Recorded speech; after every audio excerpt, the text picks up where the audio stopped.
Today we are making the home remedy, the Ayurvedic preparation of cough and cold.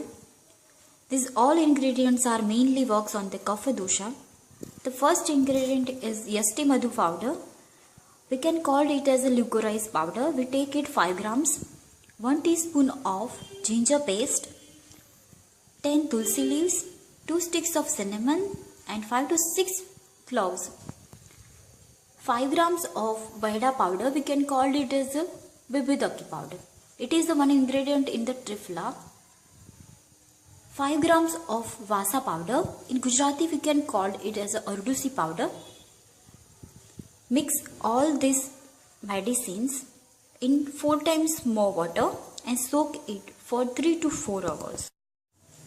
After 3 to 4 hours, boil this mixture on the gas till it reduces half glass of water. After boiling this, we can get half glass of decoction. The dose of it is 20 ml for each person. These all medicines are mainly works on the respiratory system, mainly on kapha dosha. This decoction is useful in sore throat, cough, cold, asthma, bloody mucus, in all respiratory disorders. These all medicines are easily available, so you can treat your problems at home with our Indian medicinal system Ayurveda.